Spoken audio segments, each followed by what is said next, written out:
Hello students, concept live की इस term 1 के लिए जो 10th क्लास का हम ये क्रैश कोर्स चला रहे हैं उसमें साइंस का जो चैप्टर 11 है उसका आज हम 3rd लेक्चर कंप्लीट करेंगे, जिसमें हम scattering of light and why sky looks blue और जो सन होता है वो सनसेट के समय पर रेड क्यों दिखता है, इन सब को हम डिस्कस करेंगे।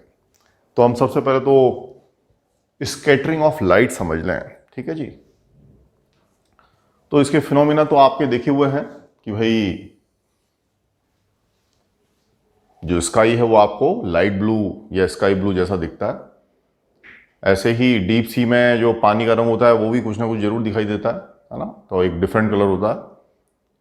और सन जो है वो रेडिश दिखाई देता है at the time of sunrise and sunset, ठीक है जी। उसी तरीके से कोई जो ट्रू सॉल्यूशन होता है, ट्रू सॉल्यूशन क्या होता है, होमोजीनियस नेचर का होता है, उसमें यानी सारे पार्टिकल एक से होते हैं। तो जब कभी भी beam of light true solution से पास होती है तो पाथ पता नहीं चलता किसका, लाइट का। पर यहीं पर वो जो बीम ऑफ वाइट लाइट है, यदि वो किसी कोलाइडल सॉल्यूशन से निकलती है। अब कोलाइडल सॉल्यूशन क्या होते हैं, हेट्रोजीनियस के नेचर के होते हैं, ठीक है। मान लो दूध के अंदर आपने थोड़ा थोड़ा आटा डाल दिया, ठीक, और प्योर ही दूध होता सारा का सारा दूध, तो फिर वो ट्रू सॉल्यूशन जैसा हो जाता। तो जब कभी भी हम हेट्रोजीनियस यानी अलग अलग कैरेक्टरिस्टिक वाले सब्सटेंस उसमें सॉल्यूशन में डाल देते हैं तो वो फिर आपका कोलाइडल सॉल्यूशन बन जाता है। और कोलाइडल सॉल्यूशन में आपका जो साइज ऑफ पार्टिकल होता है वो भी लार्जर होता है, ठीक। तो स्कैटरिंग वाला फिनोमिना जो हम पढ़ रहे हैं वो एक स्मॉल साइज पार्टिकल के लिए होगा, यानी वेवलेंथ ऑफ लाइट का 1/10 पार्ट। जबकि अभी इसके जस्ट बाद टिंडल इफेक्ट देखेंगे, उसमें जो पार्टिकल साइज होगा वो आपका बड़ा होगा, और वो जो टिंडल इफेक्ट है वो हम किस में देखेंगे, कोलाइडल सॉल्यूशन में।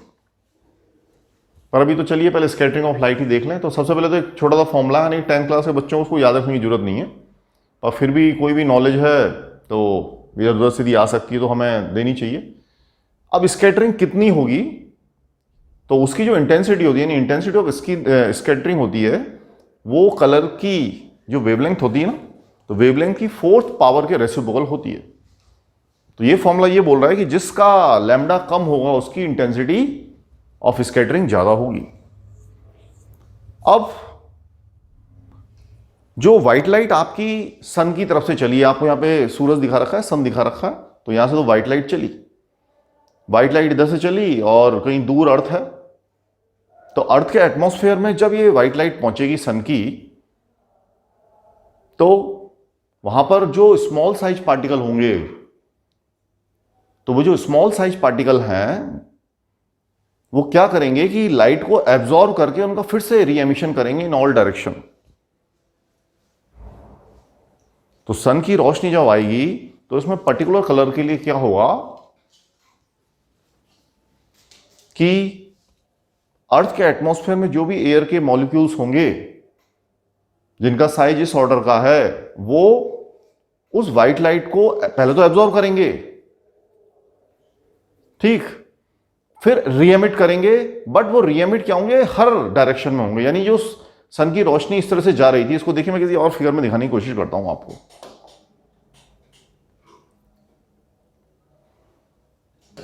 ये देखिए, जैसे सन की रोशनी लाइट चली, ये अर्थ के एटमॉस्फेयर में एंटर कर रही है, तो अर्थ के एटमॉस्फेयर में एंटर करते ही देखिए रेड कलर तो सीधा चला गया। क्यों? उसकी लैम्डा कम थी, रेड की लैम्डा ज्यादा थी, क्योंकि 7000 या 7500 एंगस्ट्रॉम होती है, तो इसकी लैम्डा हाई होने से इसकी स्कैटरिंग नहीं हुई, यानी ये इसने अपने पाथ को खोया नहीं, सीधा सीधा चलता चला गया। पर ये जो छोटे लैम्डा वाले हैं ना, कम लैम्डा किसकी होती है, वायलेट ब्लू इन सब की, नीले बैंगनी इन सब रंग की जो लैम्डा होती है वो आपकी काफी कम होती है। तो वो कम वेवलेंथ वाली जो लाइट है नीले और बैंगनी रंग की, उनकी स्कैटरिंग ज्यादा होगी। तो हमने क्या सीखा कि स्कैटरिंग जो होती है वो वेवलेंथ की 4th पावर के रेसिप्रोकल होती है, और जो रेड कलर है उसकी वेवलेंथ देखो ज़्यादा है, 7000 या 7800 एंगस्ट्रॉम के आसपास होती है, जबकि जो वायलेट या जो ब्लू साइड की है वो 4000 के आसपास होती हैं। तो आप यहां समझ सकते हैं कि जो वायलेट, ब्लू, इस तरह का जो कलर दिखाया गया है, इंडिगो वगैरह, वो यहां पर देखिए फैल जा रहा है। क्यों फैल जा रहा है? क्योंकि इधर वाले जो कलर हैं, ये वाले, ये वाले, ये वाले, इनकी वेवलेंथ कम होने से पार्टिकल ने, जो मीडियम के पार्टिकल थे ना एटमॉस्फेयर में, उन्होंने कम वेवलेंथ की लाइट को पहले तो एब्जॉर्ब किया और फिर रीएमिट कर दिया। पर रीएमिट किया वो सब डायरेक्शन में किया है। अब साइड सब डायरेक्शन में किया है तो जो ऑब्जर्वर यहां पर खड़ा है उसको तो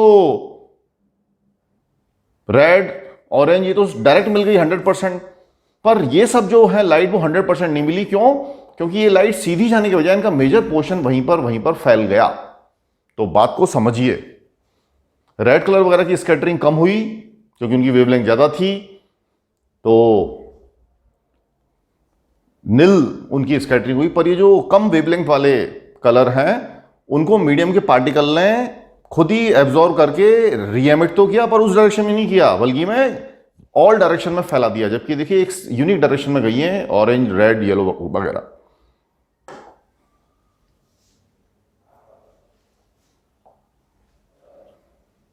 ठीक है, तो उम्मीद है reemission of absorb light in all direction. अब ऑल डायरेक्शन होने से क्या हुआ कि भाई जो रास्ते का कलर था, इंडिगो, ब्लू, ये सब तो एटमॉस्फेयर में फैल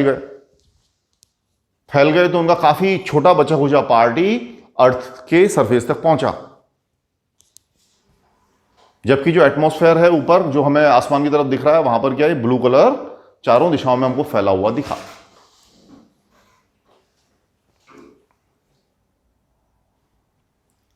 तो यही कारण है कि why the colour of sky is blue. तो एटमॉस्फेयर के स्मॉल साइज के पार्टिकल छोटी वेवलेंथ यानी कि ब्लू कलर को बहुत ज्यादा स्कैटर कर देते हैं, यानी ब्लू कलर का ही पहले एब्जॉर्प्शन हो जाता है, फिर उसी का इन ऑल डायरेक्शन री-एमिशन भी हो जाता है। चलिए टिंडल इफेक्ट देखते हैं। वो भी है तो स्कैटरिंग जैसा ही, बट थोड़ा सा जो फर्क है उसको मैं यहां पर डिस्कस कर दे रहा हूं। तो अभी आप हेडिंग डाल लें टिंडल इफेक्ट की। ये सब L03 का पार्ट चल रहा है अपना।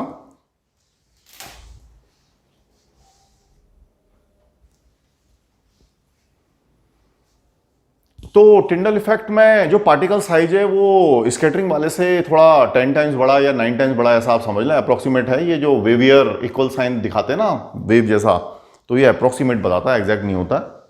तो टिंडल इफेक्ट में क्योंकि पार्टिकल साइज बड़ा इन्वॉल्व है, इसलिए ये इंटेंस भी ज्यादा होता है, तो ये ज्यादा विजिबल भी होता है।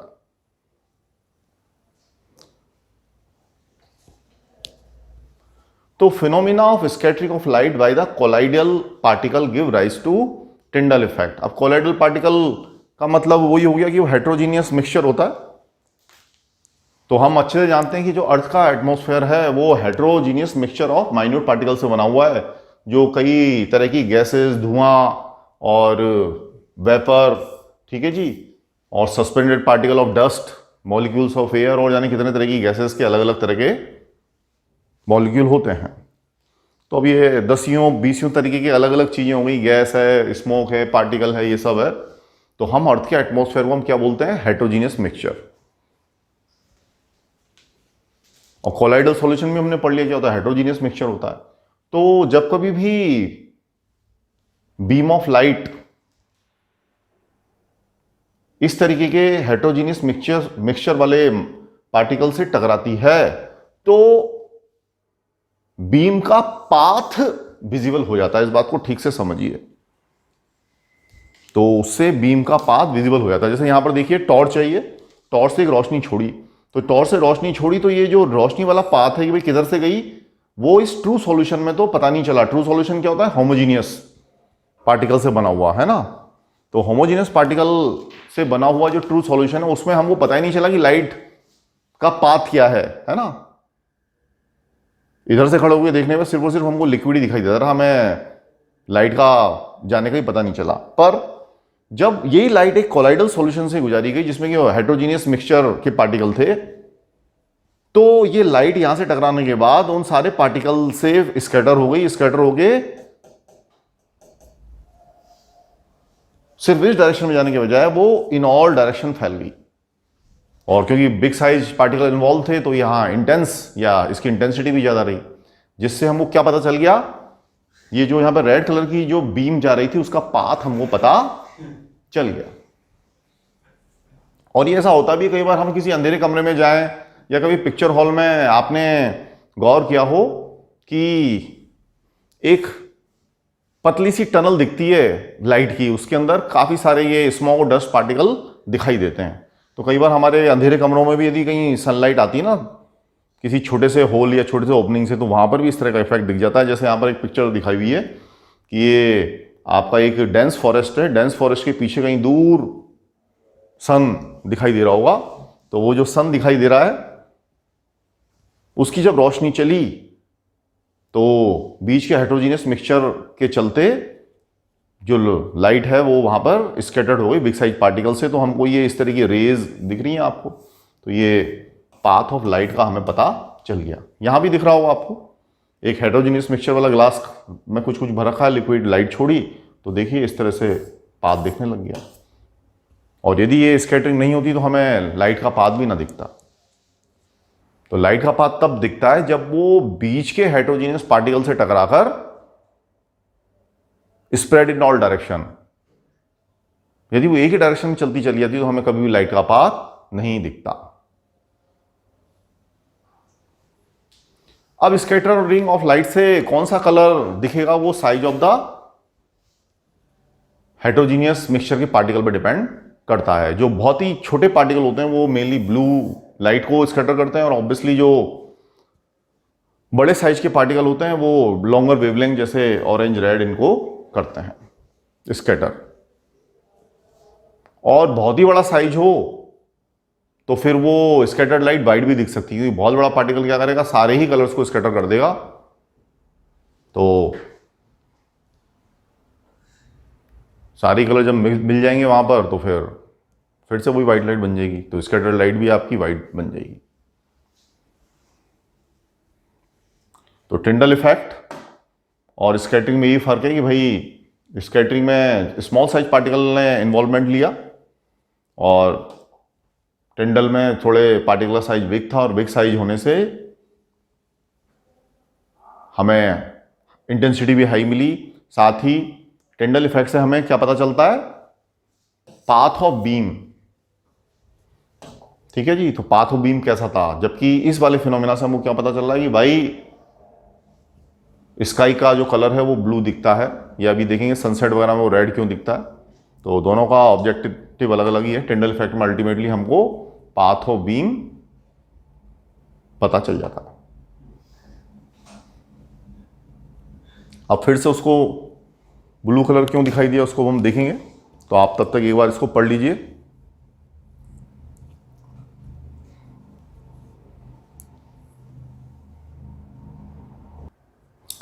तो हम फिर से ये कि why the colour of the clear sky is blue एक बार फिर से यहां पे समझ ले रहे हैं।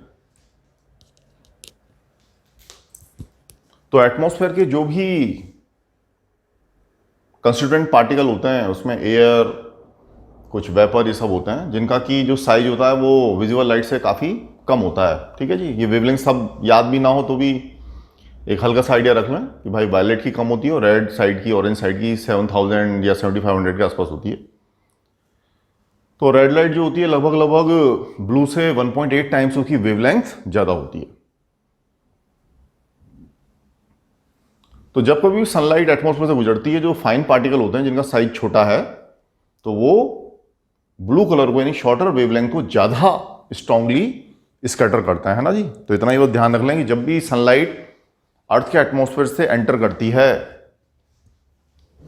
तो जो छोटी वेवलेंथ वाले कलर हैं, जो यहाँ पर देखो दिखा भी रखे हैं, छोटी वेवलेंथ वाले कलर कौन से हैं, वो विवग्योर, समझ रहे हैं। पहले आपको एक एक्रोनिम याद कराया था, तो विवग्योर में ये तो रेड साइड हो गई, ये आपका वायलेट साइड हो गया। तो ये जो वायलेट, ब्लू, इंडिगो हैं, ये क्या करते हैं, अपना रास्ता खो के यहीं कहीं फैल जाते हैं। तो ये तो सब यहीं पे फैल गए, यहाँ पे फैले हुए हल्के हल्के एरो आपको दिख रहे होंगे, क्योंकि इनकी वेवलेंथ छोटे ऑर्डर की थी, 4000 या 5000 के आसपास। पर जो हाई वेवलेंथ के थे रेड ऑरेंज वगैरह, वो वहां पर नहीं फैले अर्थ के एटमॉस्फेयर में, बल्कि वो बिना डिस्टर्ब हुए उनकी जो ट्रेजेक्टरी, जो उनका पाथ है, वो सीधा सीधा चलता चला गया। तो ब्लू कलर तो यहां से फैल गया, तो इसका ही हमको ब्लू कलर का दिखने लग गया, क्योंकि जो स्कैटरिंग होती है वो क्या होती है, ऑल डायरेक्शन में होती है। तो कलर, ब्लू कलर को यहाँ के पार्टिकल ने पहले एब्जॉर्ब किया और फिर उसी को री एमिट तो किया, बट इन ऑल डायरेक्शन। ठीक है जी, ऑल डायरेक्शन में करते ही बस सब तरफ फैल गया, तो नीला रंग दिखने लग गया। यहीं पर एक अक्सर क्वेश्चन आ जाता है कि एटमॉस्फेयर नहीं होता तो किसी एस्ट्रोनॉट को स्काई कैसे दिखता। तो यदि, हाँ, पहले हम एस्ट्रोनॉट की बात ही नहीं करें, यदि एटमॉस्फेयर नहीं होता तो पता है हमें स्काई काला दिखता। क्यों?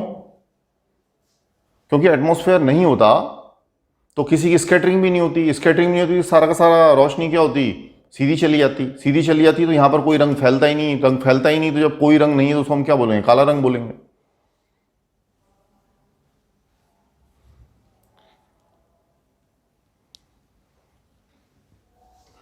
तो यदि अर्थ के पास कोई एटमॉस्फेयर नहीं होता तो वहां पर स्कैटरिंग भी नहीं होती, उस केस में जो स्काई होती वो आपकी कैसी दिखती, डार्क कलर की दिखती।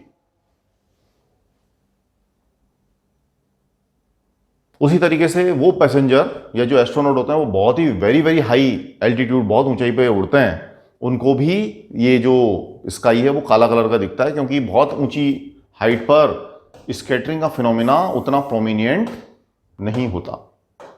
तो इस दोनों ही बातों को आप नोट करें, काम की हैं। तो हम अर्थ पर हैं और यदि एटमॉस्फेयर भगा दिया जाता है, एटमॉस्फेयर होता ही नहीं, तब भी हमें स्काई जो है वो काला दिखता। सिमिलरली जो एस्ट्रोनॉट हैं या बहुत ऊंचाई पे उड़ने वाले जो प्लेन होते हैं, उनके पायलट या पैसेंजर को भी जो स्काई है वो काला दिखता है। क्यों? क्योंकि बहुत ऊंचाई पर ये जो स्कैटरिंग का फिनोमेना है उतना प्रोमिनेंट नहीं होता, क्योंकि बहुत थोड़ी पार्टिकल को ब्लू कलर की लाइट को एब्जॉर्ब एंड एमिट करने का मौका मिलता है। क्योंकि एक प्रोबेबिलिटी है ना कि भाई एक लंबा पाथ ट्रेवल करेंगे तब जाके कई कई पार्टिकल, छोटे छोटे पार्टिकल रास्ते में मिलेंगे, तब वो जाके ब्लू कलर को स्कैटर कर पाएंगे, यानी एब्जॉर्ब एंड री एमिट। पर यदि बहुत ऊंचाई पे आप यहाँ पे उड़ रहे हो तो बहुत ही कम मौका मिलेगा पार्टिकल्स को छोटी वेवलेंथ कलर से इंटरेक्ट करने का। तो ये सब था। तो यहाँ पर यही तो दिखाया आपको, सनलाइट आ रही है, मीडियम के पार्टिकल का साइज छोटा है, उन पर गिरी, तो छोटे साइज के पार्टिकल ने छोटी वेवलेंथ को पहले एब्जॉर्ब किया और फिर चारों दिशाओं में, है ना, ये दिखा रही है, हर दिशा में कर दिया, हर दिशा में फैल गए, तो वो आपका ब्लू कलर का दिखने लग गया। तो उम्मीद है आपको ये समझ में आया होगा कि भाई आसमान का नीला रंग क्यों होता है। और ये आसमान का नीला रंग जब किसी सी में या रिवर में दिखता है तो वो रिफ्लेक्शन हो जाता है, तो वो भी नीली दिखने लगती है। अब हम स्कैटरिंग के फिनोमेना से ये सीखेंगे कि आकाश, ये सन का रंग है ना, the colour of the sun at sunrise and sunset reddish क्यों दिखाई देता है। तो फिगर आपके सामने, आप अपनी बुक में भी इसको निकाल लें और मैं इसमें स्कैटरिंग का फिनोमेना लगा के आपके सामने इसको क्लियर कर देता हूं।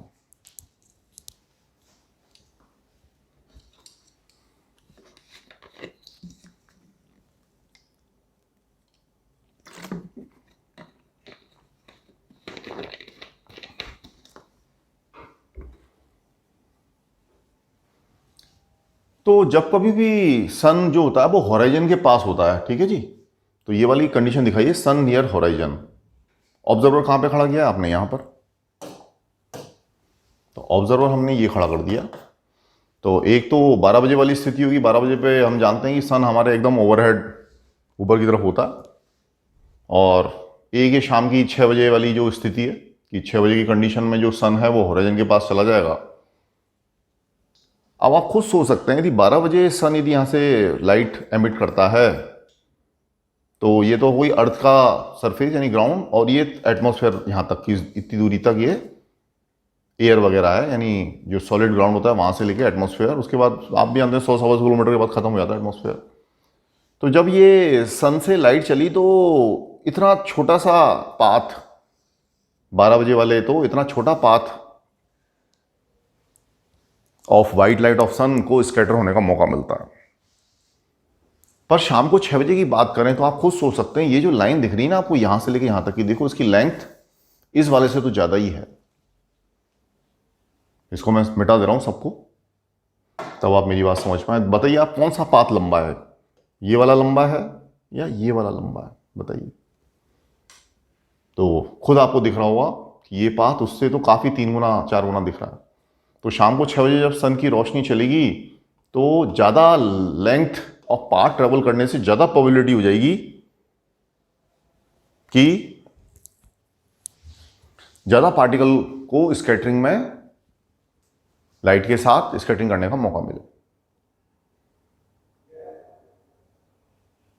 जबकि जब 12 बजे वो बिल्कुल वर्टिकली हेड के ऊपर है तो देखो बहुत छोटा सा पाथ है, छोटा सा पाथ में कम पार्टिकल पार्टिसिपेट करेंगे, इसीलिए काफी small amount of blue colour scatter होगी।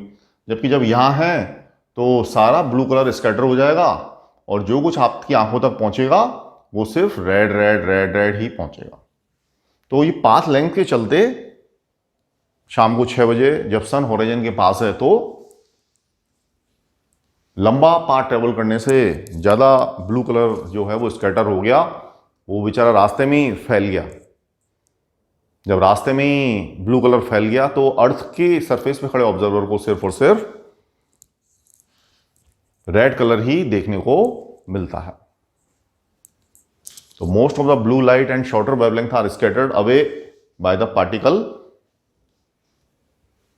therefore the light reaches our eyes of only of longer wavelength। longer wavelength किसकी होती है, रेड की होती है। तो this gives rise to the reddish appearance of the sun. तो अर्ली मॉर्निंग यानी 6 बजे 6:30 बजे जब भी सनराइज होता है तब, और एक इवनिंग में सनसेट के वक्त में यही कंडीशन होती है कि ज़्यादा लंबा पाथ होने से छोटे वेवलेंथ तो बेचारी सारी स्कैटर हो जाती हैं, तो अर्थ की सरफेस तक सिर्फ और सिर्फ बड़ी वेवलेंथ ही पहुंच पाती है, इसीलिए वो रेड कलर का स्काई आपको नजर आता है।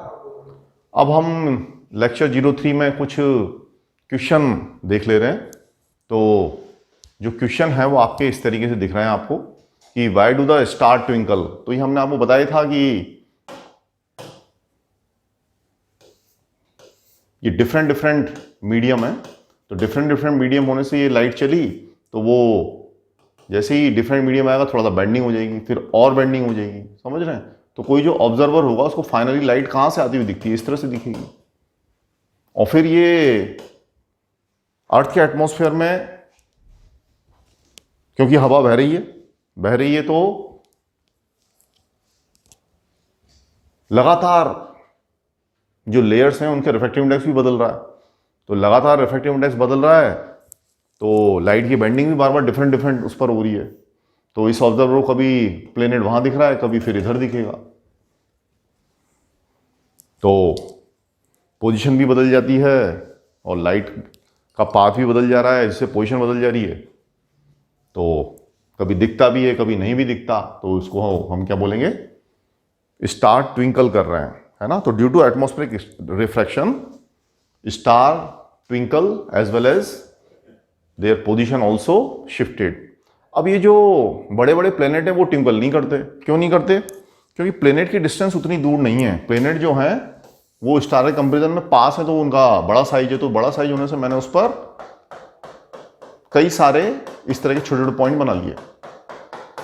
ठीक है जी, ये हम किसकी बात कर रहे हैं? प्लेनेट की। Why planet do not twinkle? तो प्लेनेट जो होते हैं वो स्टार के रेस्पेक्ट में काफी पास हैं, और प्लेनेट जो है वो एक्सटेंडेड ऑब्जेक्ट है, यानी कि स्टार जैसे छोटे छोटे पॉइंट ऑब्जेक्ट नहीं है, एक्सटेंडेड ऑब्जेक्ट हैं जो कि बहुत सारे पॉइंट ऑब्जेक्ट से मिलके बने हैं। इसका मतलब क्या होगा? अर्थ से देखने पर एक प्रोबेबिलिटी होगी कि हो सकता है इसमें से 70% किसी टाइम पे कंट्रीब्यूट कर रहे हैं इधर वाले, नेक्स्ट टाइम पे ऐसे ऐसे छोटे मिलके कई 70% कंट्रीब्यूट कर रहे हैं। तो जो एवरेज आउट होगा ना कि भाई कितने पॉइंट सोर्सेज, जो कि हमने प्लेनेट में इमेजिनरी उसका जो कंस्ट्रक्शन है प्लेनेट का, क्या मान लेंगे भाई छोटे छोटे पॉइंट साइड से स्टार से मिलके बना है, तो किसी पर्टिकुलर टाइम पर उसमें से एवरेज आउट ये 70-80% कम से कम पॉइंट ऑब्जेक्ट जैसे लाइट एमिट कर रहे हैं। तो हमें 70-80% की इंटेंसिटी किसी प्लेनेट से लगातार मिलती रहती है। तो कभी ऐसा नहीं होता कि सारा सारा गायब हो जाए इंटेंसिटी, कभी कभी सारी आ जाए। तो क्योंकि बीच रास्ते में आप भी जानते हैं कि जब प्लेनेट से लाइट चलेगी तो बहुत सारी रीजन होंगे, रिफ्रैक्शन भी हो ही जाएगा, बादल बादल बहुत सारी बातें होंगी। तो 100% लाइट तो नहीं आती, पर 70-80% जितनी भी लाइट आती है वो लगभग कंटिन्यूसली आती रहती है, और बची हुई 20% ऑन द एवरेज गायब होती रहती है। तो ये इस तरह से एग्जाम्पल है। तो प्लेनेट इन वजहों से ट्विंकल नहीं करते कि उनकी कुछ ना कुछ जो एवरेज आता है वो आपका इतना ही आ जाता है, एक जैसा, क्योंकि वो एक्सटेंडेड ऑब्जेक्ट है, वो पॉइंट साइज ऑब्जेक्ट नहीं है। ये तो अभी हम पढ़ के ही आए। अर्ली मॉर्निंग में जो है वो सन रेडिश क्यों दिखता है कि भाई लंबा पार्ट ट्रेवल करती है, लंबा पार्ट ट्रेवल करती है तो छोटी वेवलेंथ सारी स्कैटर होकर गायब हो जाती है, तो बची खुचा के आता है, सिर्फ रेड कलर आता है। अब एस्ट्रोनॉट है, एस्ट्रोनॉट बहुत बहुत ज़्यादा ऊंचाई पे होंगे, बहुत बहुत ज़्यादा ऊंचाई पर होंगे, तो बहुत ऊंचाई पे होने से स्कैटरिंग का फिनोमिना उतना प्रोमिनेंट होता ही नहीं है। जब प्रोमिनेंट नहीं होता है तो कलर फैल ही नहीं रहे मतलब उस जगह पे रुक ही नहीं रहे। जितनी ऊंचाई पर ये एस्ट्रोनॉट वगैरह है उतनी ऊंचाई पे ये स्कैटरिंग का फिनोमिना है ही नहीं, वहाँ रंग ही नहीं फैले तो उसको क्या दिखेगा, काला दिखेगा। अरे भाई कोई रंग रुकता, जैसे कि ऑर्डिनरी केस में ब्लू कलर उस जगह पर एब्जॉर्व होकर रीडिस्ट्रीब्यूट होकर वहाँ रुक जाता है तो भाई हमको भी ब्लू कलर दिखता है। पर जब कोई रंग रुक ही नहीं रहा बहुत ऊंचाई पर, तो there is the absence of colour. तो एब्सेंस ऑफ कलर ही क्या कहलाएगी भाई, डार्कनेस कहलाएगी। तो आज हम इस चैप्टर 11 को ख़त्म कर रहे हैं। तो उसमें हमने ये सब लेक्चर 1 में ये सब देखा था, मायोपिया, हाइपरमेट्रोपिया, ये सब, फिर उनको कॉन्वेक्स लेंस या कॉन्केव लेंस से उनको एडजस्ट भी किया था। प्रिज्म वाले सेक्शन में L02 में पढ़ा था हमने कि भाई वो वाइट लाइट को उसे कंस्टेंट कलर में तोड़ देता। और आज क्या पढ़ा, स्कैटरिंग ऑफ लाइट और टिंडल इफेक्ट। तो ये सब एक तरह से इस चैप्टर का रिकैप है। इसको थ्योरेटिकल है, इसमें ज़्यादा न्यूमेरिकल तो है नहीं, तो थोड़ा ध्यान से पढ़िए। जो कुछ भी पढ़ाया गया लेक्चर 3 में, है ना, आज अपन ने लेक्चर 3 कंप्लीट किया था, तो उसका आप यदि घर पर अपनी बुक पर देखना चाहते हैं एनसीईआरटी की, तो एडिशन जनवरी 2020 और पेज नंबर 194 से 197 के आसपास हैं ये। तो आपके लिए होमवर्क है कि आप इसको पढ़िए।